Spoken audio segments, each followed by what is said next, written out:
This video is brought to you by Squarespace. It's a website, and so can you. Nah, I messed that up.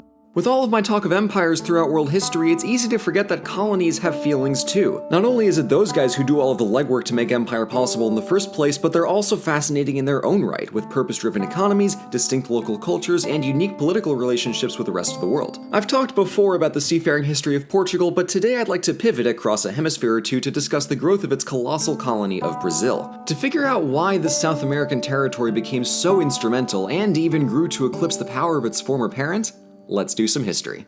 South American history actually goes back way farther than the 1500s, as thousands of indigenous groups call the continent home in the millennia before colonization. Some are still around and several are still uncontacted to this day, but for the purposes of the Portuguese Empire, our story begins with the Treaty of Tordesillas in 1494. With Columbus coming back to Spain all smug about totally finding India, you guys, Portugal worried that its budding colonial aspirations were doomed. After a long talk with the Pope, they agreed to bisect the globe for ease of empire building. Spain and Portugal both got the freedom to claim any non-European land west and east of a specified line, respectively. However, a Portuguese fleet bound for India in 1500 got blown hilariously off course to discover, to everyone's surprise, a substantial landmass just east of that demarcation line. Lucky day. Portugal named it after the abundant supply of reddish-orange Brazilwood trees, which were later used for dyes, among other things. Brazil, as it came to be known, just kind of sat there for the early 16th century, as the big money was being made along Indian spice routes in the east. While Portugal seems to not really have cared all that much for Brazil at first, they got real defensive when France tried to muscle in on their territory and clandestinely export Brazilwood. As a result, King João III made an active effort to centralize the Brazilian government, better guard the ports to stop those pesky French, and attract new colonists to move there. Things moved along at a typical colonial pace, making very tenuous contacts with local native groups while exporting natural resources back to Portugal. Indigenous peoples who got captured for labor typically ran away inland, which might as well have been like jumping off the edge of the earth, because to this day, the coastal mountains have been a colossal barrier to inland development in Brazil. In the absence of a stable local workforce, Brazil,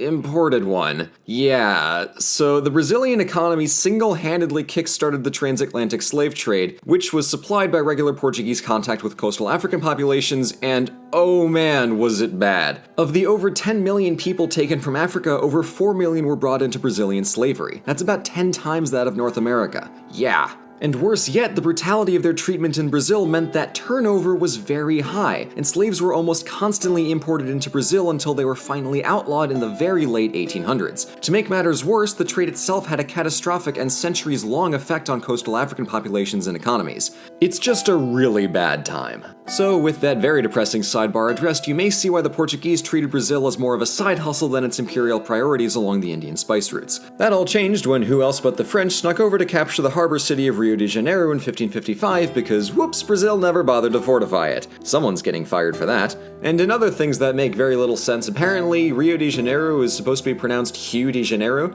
And to that I ask one question, and that is, what did the letter R ever do to you guys? But while I could confusedly stare at linguistics all day, we should probably move on to the early and mid-1600s, when Portugal's unwelcome participation in the Iberian Union with Spain meant that they had to deal with all of Spain's enemies, and in this case that entailed the Dutch trying to yoink Brazil from Brazil. After Portugal broke off its 60-year marriage with Spain, Brazil ultimately ousted the Dutch by themselves in 1654, which got people thinking, hey, maybe these Portuguese guys care more about spices than us Brazilians, and they would keep thinking exactly that for another 150 years until that train of thought came to its logical conclusion. So yeah, stay tuned for the inevitable independence movement. Since getting glomped by the Iberian Union, Brazil expanded outwards and a bit inland, though 3 of the 4 biggest cities, Recife, Salvador, and Rio, were still coastal. Strengthening economic ties and a lasting linguistic bridge kept Brazil looking eastward to their increasingly responsible parent state rather than mingling with their Spanish-speaking neighbors. It also helped that there was a metric Amazon in the way. Speaking of economics, sugar later joined Brazilwood as a key export, and soon Brazilians would finally have a motivation for making the trek over the mountains and inland because somebody discovered gold. Along with demographics and economics, the political weight of Brazil shifted to gold-adjacent Rio de Janeiro, which became the capital of the colony in 1763. Admittedly, this switch happened over half a century after the gold was first first discovered, but given the gold rush continued on for another century after this, I figure better late than never. Coincidentally, this ludicrously lucrative resource rush around Rio had a considerable effect back in Lisbon as well. With British and Dutch traders squeezing Portugal out of their old Indian Ocean trade routes, Brazil's newfound wealth made an Atlantic imperial pivot the logical choice. Back on the Iberian Peninsula, losing the spice monopoly wasn't even the worst of it. In 1755, a triple disaster in the form of an earthquake, tidal wave, and fires leveled most of Lisbon and set Portugal on a long and painful rebuilding process. To make matters worse, along came Napoleon to throw everyone for a loop at the turn of the century. In an attempt to blockade England from the Mediterranean and South Atlantic, Napoleon brought the Bonaparte into Iberia. In 1807, Queen Maria and her son Dom João booked it right the hell out of Portugal with a British escort to establish a new government in exile in Brazil. The royals, very thankful to be alive, opened up the Brazilian economy to foreign powers, but really mostly England, whereas the colony had previously been trading exclusively with Portugal. Though Maria was still technically the monarch, her son João did a lot of the governing, establishing a slew of official offices, councils, and agencies in their new home of Rio. In 1816, Dom João became King João VI, 3 years after Napoleon withdrew from Portugal and 1 year after he got Waterlooed. But despite Portugal being safe, João insisted on staying in Brazil on the basis of Lisbon sucks and this place is a tropical paradise, which, when you're comparing post-earthquake to post-gold rush, yeah, that makes sense to me. However, in 1821, revolts of monarchical dissatisfaction in Lisbon meant that João sadly had to leave Brazil to go be King of Portugal, whatever that means, but he left his kiddo Dom Pedro behind to keep charge. Portugal, having some post-war problems, wanted to undo the reforms of João and restore Brazil to subservient colony status. But when the Portuguese parliament asked Pedro to return to Lisbon to stop him from getting crazy ideas of forming an independent empire, Pedro said, "Yo, dude, I should totally form an independent empire," and in 1822 he did exactly that, declaring a new constitutional monarchy with the help of the Brazilian Independence Party. New King Pedro even gave a famous speech known as the "I am staying" speech, that clearly articulated his best wishes for the Parliament of Portugal to kindly pack it in and mind their own damn business. After a brief run of nation planning between 1822 and 1824, other powers recognized Brazilian independence and the newly minted empire got to work. Compared to other independence movements in South America during the early 19th century, Brazil's was doing alright. Gold was still plentiful, and compared to the sprawling size of the empire, there wasn't too much per capita revolting. One notable kerfuffle pitted the emperor against the Constituent Assembly, and in the end Pedro forced a new constitution that strengthened his hand over government. However, as far as the citizenry was concerned, provisions for civil rights and freedom of speech made Brazil surprisingly liberal and progressive for its time. With the main exception of the emperor sitting atop the rest of government, it was similarly styled to other republican constitutions, with a judicial, executive, and legislative branch, and Pedro largely respected the institutions he presided over. However, Pedro I was eventually forced to abdicate in 1831 after having his pants handed to him in war against Argentina and attempting a series of highly unpopular reforms. He left his 5-year-old son Pedro II in line for the throne, and the next decade saw 3 different regions attempt to rule over Brazil, poorly I should add, while the royal tween got up to speed on how to empire. Eventually, the National Assembly got sick of waiting and crowned the 14-year-old as emperor of one of the Earth's largest contiguous territories. No pressure.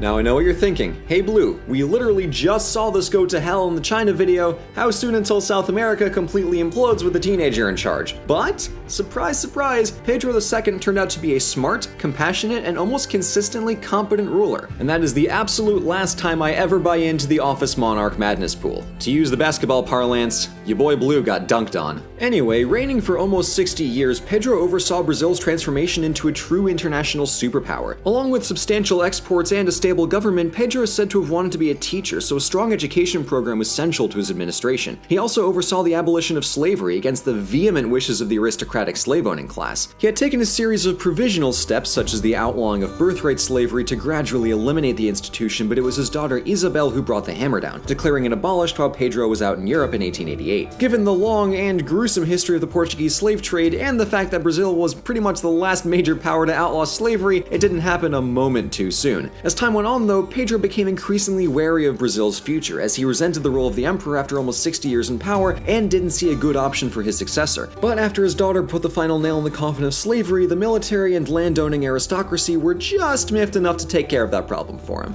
A coup in 1889 ousted poor Pedro, exiling him to Europe to live alone on very little money before dying 2 years later in Paris. Back in Brazil, the empire had been overthrown in favor of a new republic that historians refer to as the Old Republic, which, in addition to being declared non-canon by Disney, saw elections serially manipulated by powerful politicians and landowners for decades. Subsequently, Brazil went through an absolute carousel of governments through the 1900s. You can honestly set your watches by the military dictatorships. One bright spot in the middle of the century came under the tenure of Juscelino Kubitschek, who moved the capital from Rio de Janeiro to Brasilia, established inland in the middle of nowhere and constructed out of basically nothing, with the purpose of shifting the country's politico-economic center of gravity away from the coast. But at the risk of falling down the dictatorial rabbit hole, I'm calling it here. Brazil has a fascinating history in large part because its success looked unlikely from the very start. Discovered basically by accident and long ignored in favor of other prospects, Brazil is a clear case of getting out what you put in. To mix my metaphors here, the grass is greener over in the Indian Ocean until you start tending your own garden and suddenly discover an El Dorado's worth of gold. In history and in our own lives, just because things take a while to get started doesn't mean they won't go anywhere.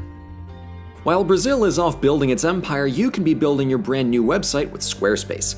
If you have a project or business you want to promote online, a website is like your own personal spice route to the Indian Ocean. And Squarespace makes the whole process simple and affordable, especially if you start a free Squarespace trial at squarespace.com/overlysarcastic and use code overlysarcastic to get 10% off your first purchase. I personally have zero skill at coding, but Red and I were able to build a killer website for OSP without worrying about code, plugins, or updates. Seriously, we just kinda sat down, thought, what should this thing look like? And then we whipped it right up. And yeah, maybe I'm incredibly biased, but I think it's a pretty slick website. But still, nothing's perfect, so we'd love to hear your thoughts on what you think we should add to our website in the future. To get started on your website, though, head over to squarespace.com/overlysarcastic and use code overlysarcastic for 10% off.